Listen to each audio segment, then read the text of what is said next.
friends, and welcome into Gamecock Central Radio. It's Emerson Phillips, joined by Gamecock legend Kip Bouknight for a Gamecock baseball report. Carolina swept by the Georgia Bulldogs in Athens this weekend, and the Gamecocks are now 13-11 overall and 1-5 in SEC play. Kip, it feels like the Gamecocks are really reeling right now after this three-game sweep at the hands of the Dogs. Yeah, certainly not a good time in the clubhouse for Gamecock baseball right now, but it is early, I think back to last year this time, and I believe the team was 5-1 in the conference play, and now it's a little bit different scenario. But there's one thing I know about this team: they're not going to give up, and they're certainly going to continue to work hard and try to do everything they can to get some wins. And they've got to get ready to play again tomorrow night. So Georgia won on Friday night, 7-5. The Dogs scored 2 in the bottom of the first, but then the Gamecocks got 6 straight hits and a 5-run third inning to take a 5-2 lead. The highlight, a 2-run triple by L.T. Tolbert. The Gamecocks had first and second with nobody out, but failed to score in the fourth inning, and they would get just 1 hit the rest of the way. Georgia scored a run in the fourth, 3 in the seventh, and 1 in the eighth, and the final score was 7-5. Georgia, 2 hits for Noah Campbell, 2 RBIs for L.T. Tolbert. And then on Saturday at Foley Field, a crowd of 3,481 watched Georgia hammer South Carolina 12-3. In the top of the first inning, Georgia got a home run from Keegan McGovern, his 10th of the season, a 2-run shot. And then Georgia added 4 in the third, all with 2 outs, and 6 more in the eighth. Gamecock starter Cody Morris took the loss with 6 runs on 11 hits, 2 strikeouts, and 1 walk in 5 innings of work. Morris is now 4-2 on the year. All 3 Gamecock runs came by way of the home run. Carlos Cortez, Jacob Olson, and Hunter Taylor all hit solo home runs, but it was Georgia 12, South Carolina 3. And then on Sunday, Kip, a strange ball game.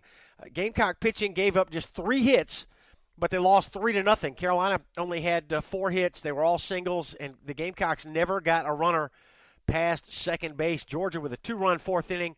They scored those 2 runs on a walk, a wild pitch, a double, another wild pitch, and a sac fly. And Madison Stokes missed Sunday's game because of a hamstring injury that he aggravated during Saturday's game. So you add it up, Kip, and it's the 3-game Georgia sweep, despite the fact that after giving up just 3 hits on Sunday, Gamecock opponents are batting just .221. That's the Gamecocks' opponents' batting average this year, .221. Yeah, it's pretty amazing that South Carolina, we're holding them, our opposing teams to that batting average. But a lot of it is just timing, Emerson. I mean, I really think that this team is a little bit better than their record. Actually, I think they're a good bit better than their record. They're not doing well in 1-run games, obviously, and they're just not doing enough to win games. And I just think this is a team that, not saying they have to play perfect baseball to win, Emerson, but they can't afford to make mistakes. I mean, a drop fly ball Friday cost them a game. Sunday, in my opinion, I think it's just walks. I mean, we only gave up 3 hits, but, I believe we had at least 5 or 6 walks.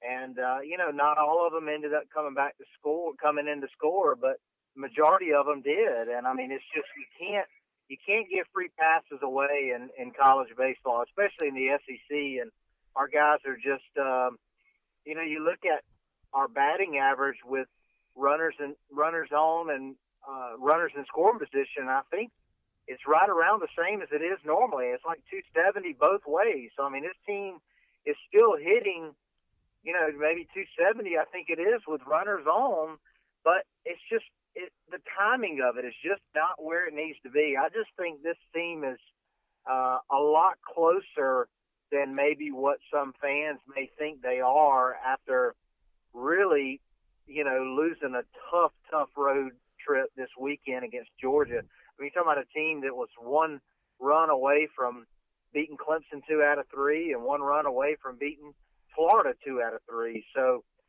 they just got to figure out a way to make things happen and win.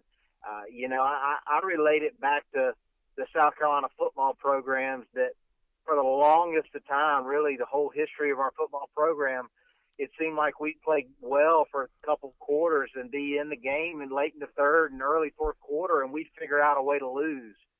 And once Steve Spurrier came and changed that mentality, it was, okay, how can we win today? What can we do? And I just think that there's a lot there with some of these young arms and some of the guys that unfortunately didn't have success under Chad Holbrook.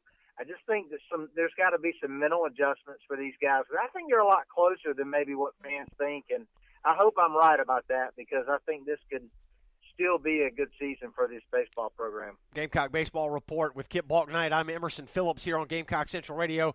Kip, injuries compounding problems for the Gamecocks right now. Adam Hill obviously missed the Friday night start against Georgia, and we don't know his status for the upcoming week or for the weeks to come. And furthermore, Madison Stokes and TJ Hopkins both missed time in the Georgia series due to injury. Hopkins didn't play all weekend, and Stokes missed Sunday's game. I'm wondering where the Gamecocks go from here, Kip, at 1-5 in the league. Yeah, certainly the injury bugs got him. Madison Stokes, unfortunately, re-aggravated that hamstring injury on making a highlight reel catch on Saturday,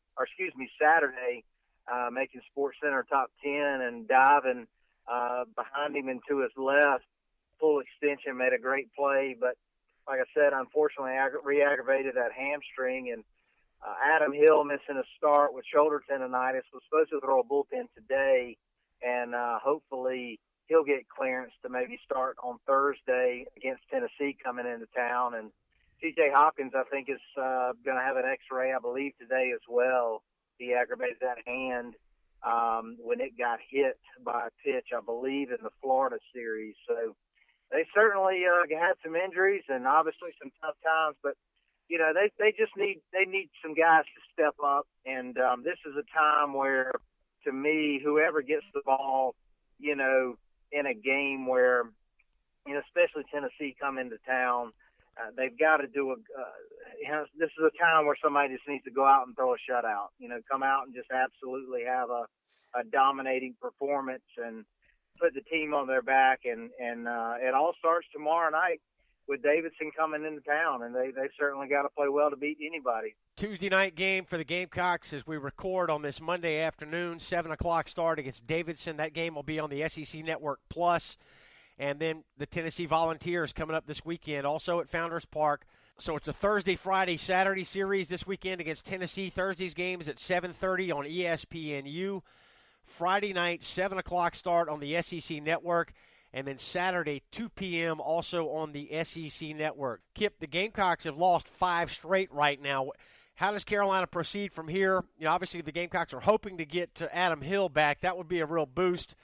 And playing at home should help. The Gamecocks are 13-6 at Founders Park and have not won a game away from home. Well, again, I think it just goes back to where this program started, Emerson. I think South Carolina and Mark Kingston is doing everything he can to get them back to where this program was. And this team's just got to come out and play hungry no matter who they're playing. I really believe that was the difference.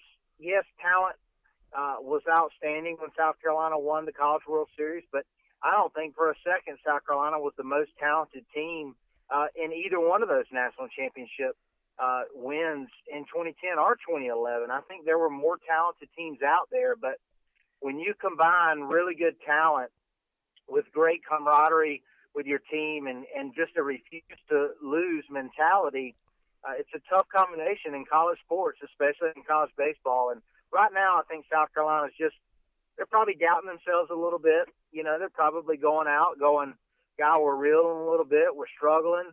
Are we good enough? And they've got to wipe that. They've got to go out and expect to win and expect that good things are coming because they're certainly well coached and they're doing all the right things. Unfortunately, the results aren't there yet. But again, I do think they'll come.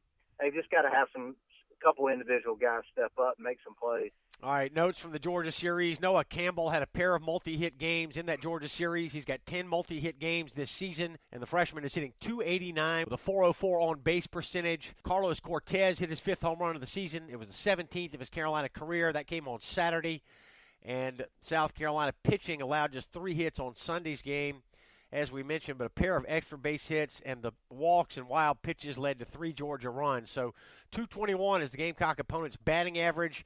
And South Carolina back in action Tuesday night opening a 4-game homestand against Davidson, 7 o'clock first pitch on SEC Network Plus. And then the Thursday, Friday, Saturday series this weekend against Tennessee. Thursday's games at 7:30 on ESPNU. Friday night, 7 o'clock start on the SEC Network. And then Saturday, 2 p.m. also on the SEC Network. I'll be watching all weekend long. I certainly was watching this past weekend at Georgia.